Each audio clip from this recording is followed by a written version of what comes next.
We're going to shoot for about 30 or 45 minutes? Yeah. Okay. I've got popcorn husk in my teeth here. All right. Oh my God, the pressure, the pressure. He's rolling? Yeah, he's rolling. All right, folks. Hey, welcome to Monster Movies and How They Defined My Life. Yeah, this is sort of one of the more esoteric panels we're going to have for you this afternoon. So, let me introduce our panelists. Wesley Walker. Yeah, Wesley Walker. Tell me a little about yourself, Wesley. Okay, so I went to film school at University of North Georgia. I graduated about 3 years ago, and I have been making movies for about 6 years now. Some of my earlier work's a little rough because, it's a learning process. And I'd like to think at our school, it's a little bit more hands-on, so they kind of don't really tell us a whole lot about how to approach the filmmaking process. They kind of just tell us the basics, and then they kind of just shove us and make us do it ourselves. That's the best way. I know, right? Yeah. That's the way I think, But I'm really interested in horror movies and science fiction. A lot of the science fiction movies that I've written, I can't really pursue yet because a lot of the stuff that I want to do is very effects heavy. Mm-hmm. And, like CGI is really expensive. And I've priced people, and some people are really expensive. Like this one guy I know, he's really great, but he charges about $800 a day. Yeah. So it's really intensive. But I specify in mainly horror, specifically campy horror. That's like my genre. So interesting. All right. Well, we're going to have some fun. Kevin Powers, we did this last year. Yes. And it was a little bit of a variation on this subject because I was asking everybody if they remembered the very first horror film that they saw that absolutely affected them and wanting to love this genre. So we're going a little bit different tack with this. Tell folks a little bit about your background. I'm a filmmaker. No. Thank you very much. Okay, yeah, no. I am a filmmaker, but my background is writing and producing. I do a little bit of directing, but writing and producing is my main forte. And then, of course, I do film festivals, of which Something Wicked is my latest brainchild. I work in all genres, but I'm mostly known for the horror films I've done because every filmmaker I've worked with in Georgia absolutely loves to do horror films. So I've done features, shorts, web series, everything you can imagine in the horror genre. I've done a couple sci-fi films, but not many, for the same reason that you stated. Mm-hmm. And I've done a lot of dramas because college students, I've worked with a lot of college students, everyone wants to get that drama script out of the way. So I've done a ton of student films that have been drama scripts. So that's my background. You almost make it sound like it's laborious to do a drama. Well, dramas are good. Yeah, they might get you noticed by people, but they are absolutely not the most fun to make. Okay. Because the actors have to be really on point. Because drama can look really cheesy if you don't do it right. You got to get the right actors for the right position. Mm-hmm. At least that's how I've always seen it. So we're gonna step up here a little bit. We went from the one horror movie that hooked you, that brought you into horror, and now we're going to take it a little step further and talk about how it defined your life. Because last year, I'm trying to remember the one you told me, but last year, what was it? Gremlins. That's right. You remember the very first one? Was it Killer? You saw it, you said, "I got to have this genre." That's it. Killer Clowns from Outer Space. Killer Clowns, a classic. A classic cult film. And another one is The Video Dead. Oh my God. There you go. Nice. Yeah. So, and the other one I can think of is The Phantasm. And Phantasm was an awesome film. Yeah, so I really have an appreciation for those really cheap, cheesy horror movies, but they really made an impact on me. Another one is Puppet Master for me. Puppet Master is a very underrated film. Oh yeah, very much Very underrated. Well, we were talking about just generically the horror genre in the last panel. So this is going to get a little more defined because I mentioned in that one the giant behemoth, and we mentioned this was on the panel last year. That's the very first one I saw. I was 7 years old. I don't even think I was quite 7.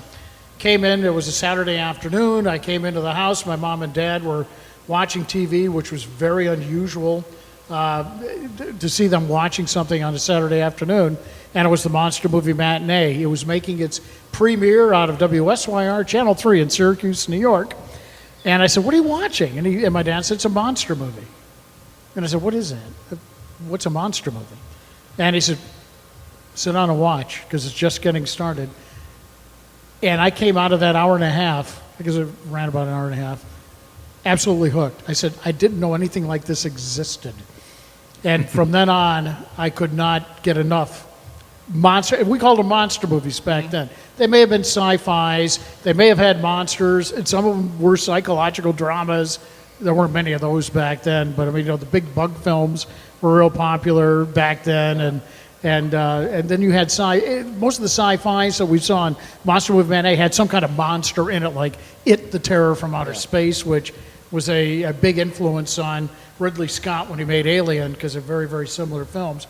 But I wanted to take it a little step further, because what I didn't realize was how much these movies actually defined who I became and who I'm still becoming. I mean, after all these years, I saw something, and what got me thinking about it was, I'm a Facebook nut, and somebody had posted out of one of the monster movie sites that I belong to on Facebook. It was an old advertisement. It looked like it either came from a comic book or from maybe Famous Monsters Have Filmed Them, if anyone's ever had a subscription to that old Forrest Ackerman's magazine, which was, you had to have that if you were into monster movies growing up. And it was an advertisement from Aurora for monster model kits. And talking about the rush of emotion that came back. And then I got thinking about it. I mean, they had their 9 big universal monsters. They had the Wolfman, they had Frankenstein, they had the Mummy, Creature from the Black Lagoon. And I got thinking, Wolfman was the very first monster kit I ever built. 7 years old. And I didn't build it well. I had to go back and redo it because I wasn't a very good painter. And then I learned, I want to do this right, because I love the Wolfman. And then built all of them from there. And then Revell came out with these monster scenarios. So there were some traditional monsters, but they're like graveyard scenes and stuff like that. And then I guess one of my favorite monster models, well, it wasn't really a monster model, but a model that my folks gave me one Christmas time, I think I was in the 6th grade, was a full working guillotine. And if you didn't glue the head on the guy, then you could make it work and the head would fall in the basket. That was like the best. And for years I tried to figure out how to, do some special effects where I could have the blood squirting out. I couldn't quite, I did a little stage magic as a kid, and I couldn't quite get a small enough tube and food coloring to do that, but that would have been the ultimate. So, we were pretty grotesque and gruesome back then, but it permeated, when I got into interest in filmmaking, it was because of these monster movies.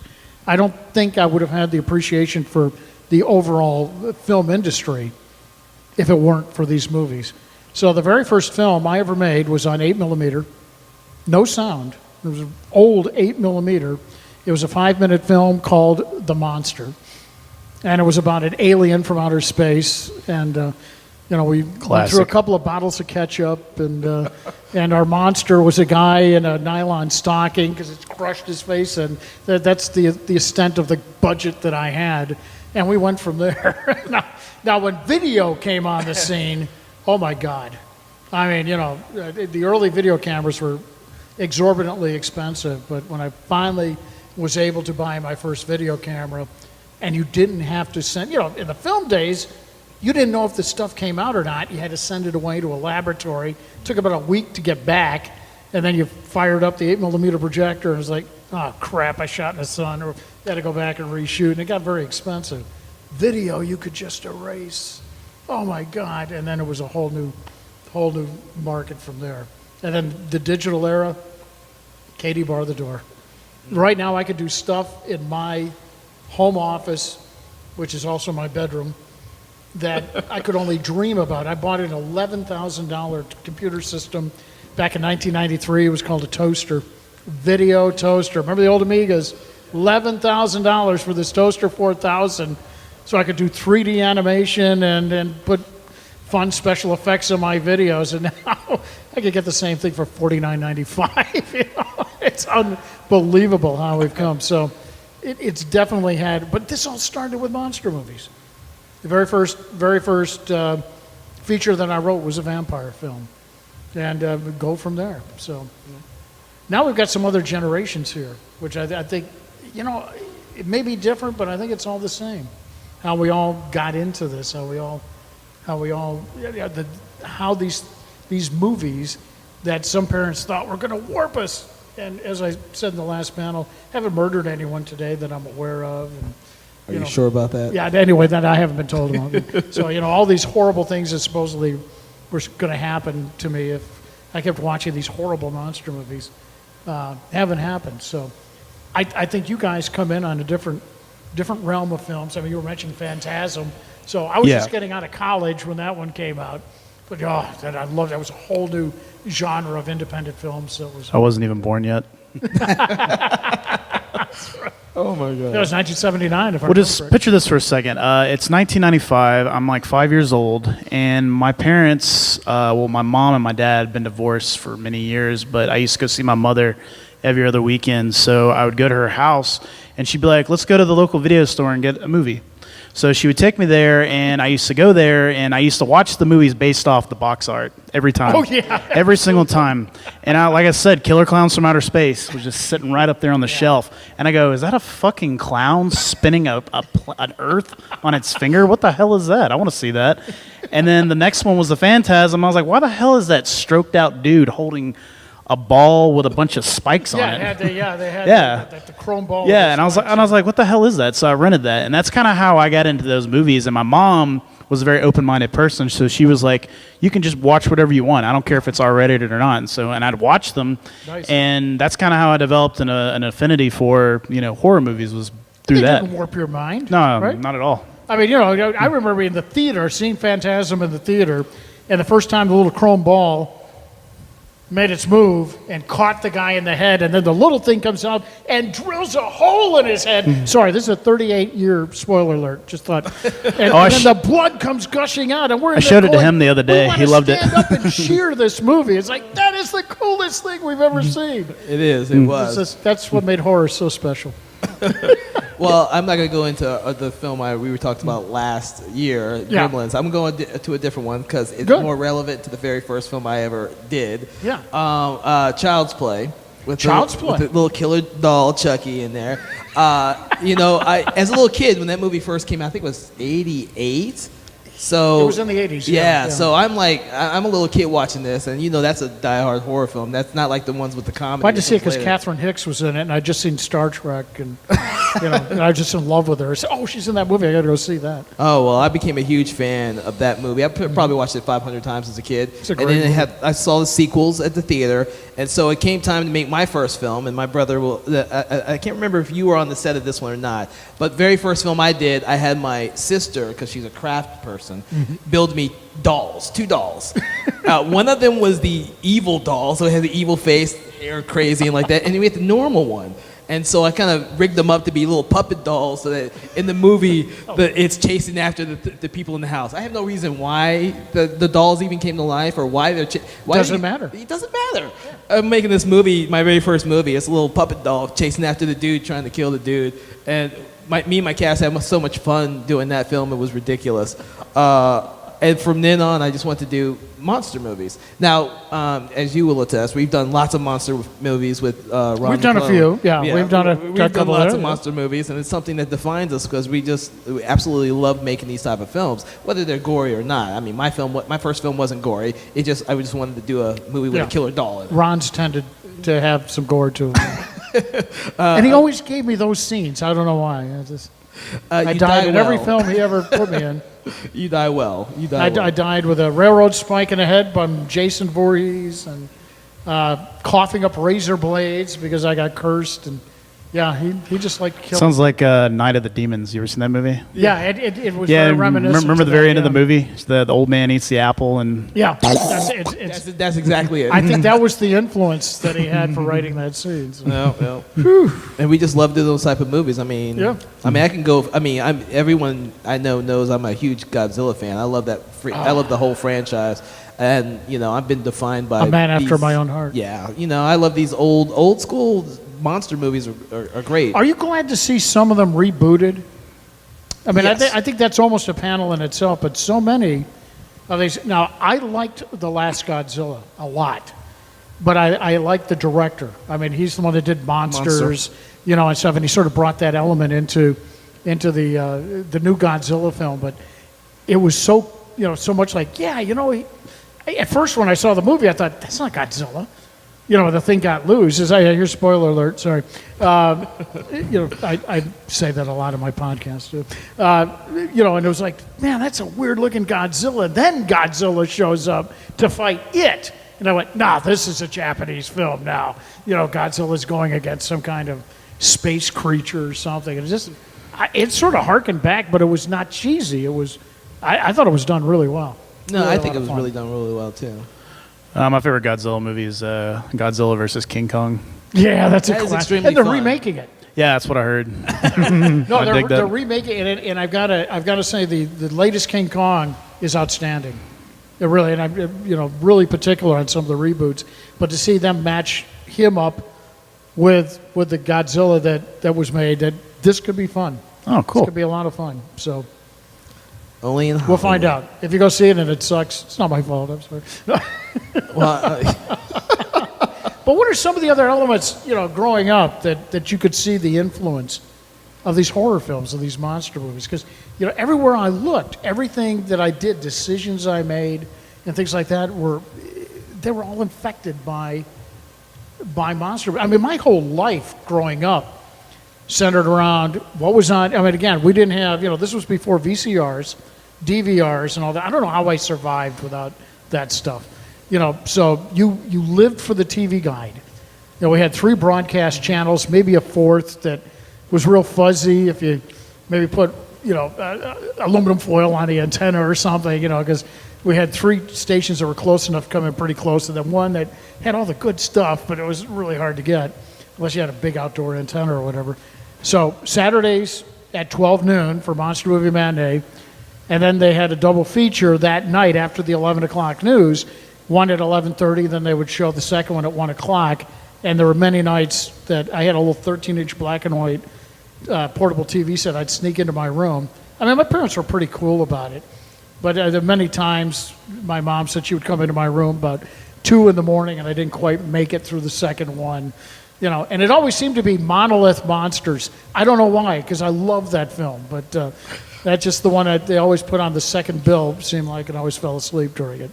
Just couldn't quite make it through there. So when I was in high school and we'd moved to Raleigh, North Carolina, the station that did the Midnight Monster movie and the Monster Movie Matinee down there did an all-night Universal Monster extravaganza one Halloween, and I made it through the whole night. That was like a major accomplishment.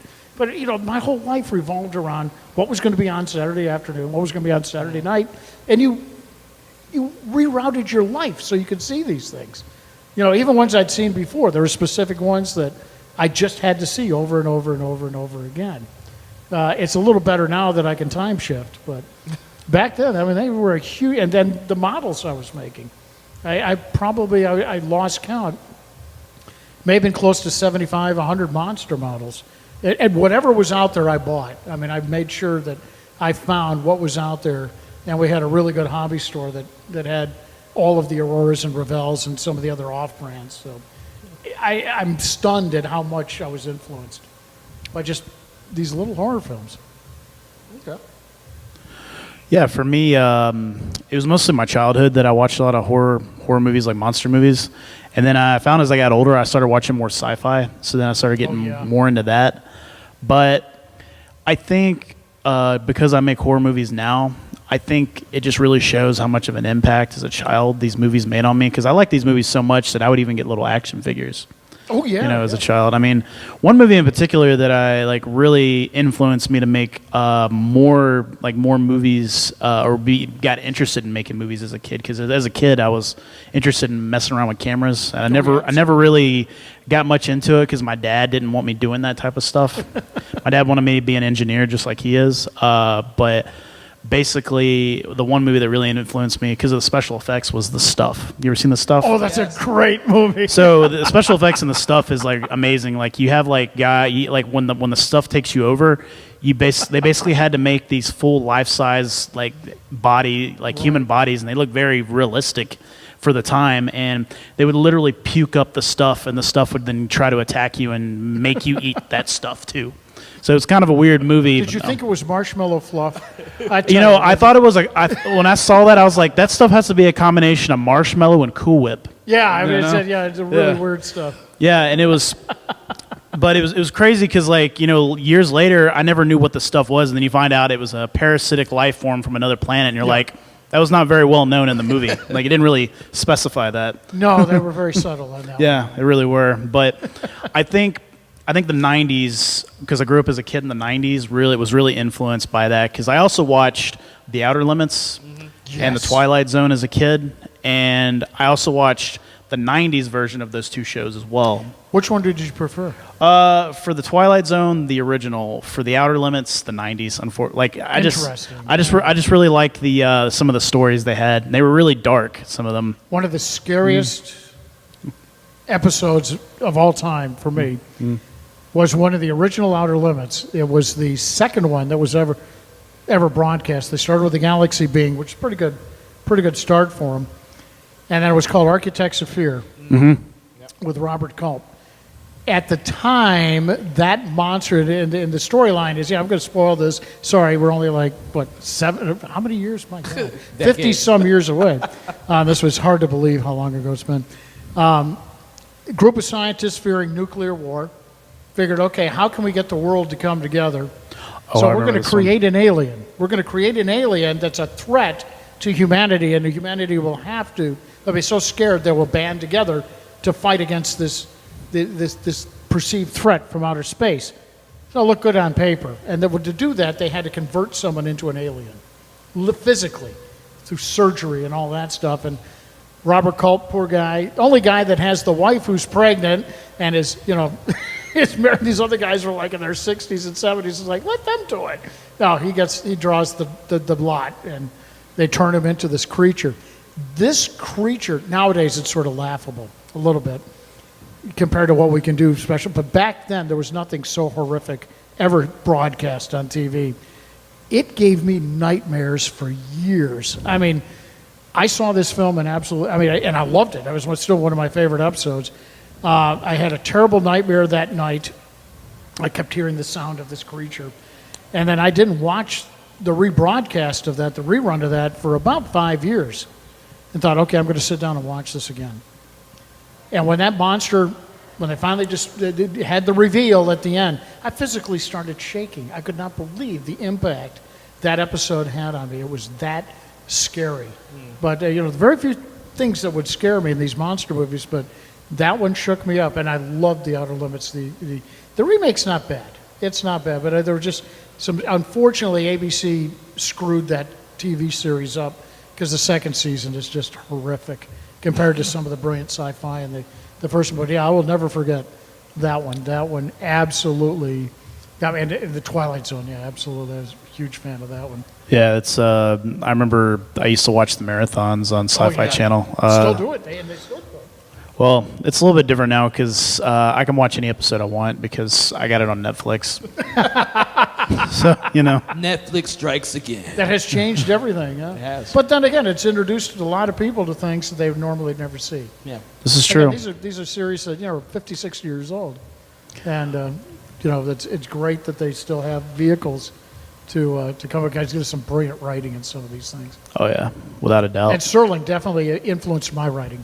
Oh, that's good. Of the whole twist at the end and the irony and stuff, and really the kind of writing I do is very, very influenced. And I grew up less than 20 miles from where Rod Serling lived, so he was right in my backyard growing up, and he was like a local legend. So you chain smoke while you write? I did. I did, yeah. There you go, channel that, Can't Rod. do that anymore. I had to quit a few years ago that my heart reminded me Gotcha. of the dangers of smoking for so long. But yeah, I did. I would fill up ashtrays writing, yeah, absolutely. Spoiler alert. Smoking kills. Yeah, I've got a scar that sort of proves that one. Yeah. Drinking, too.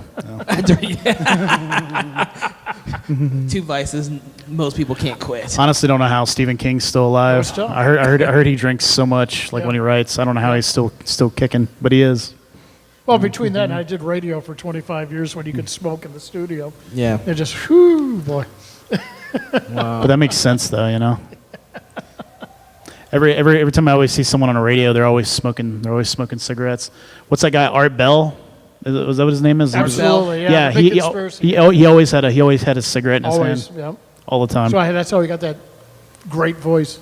I always thought Louis Armstrong, he had that really awesome voice because he smoked like thousands of cigars. Probably so, yeah.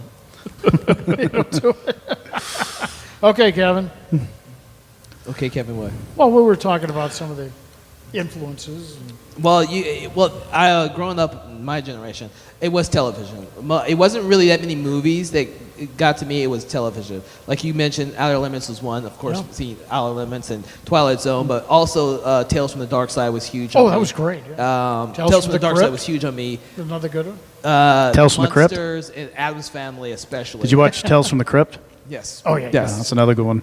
Yeah, absolutely. Still love Tales from the Crypt and Tales from the Dark Side. I religiously watched those all the time, even when they would do reruns.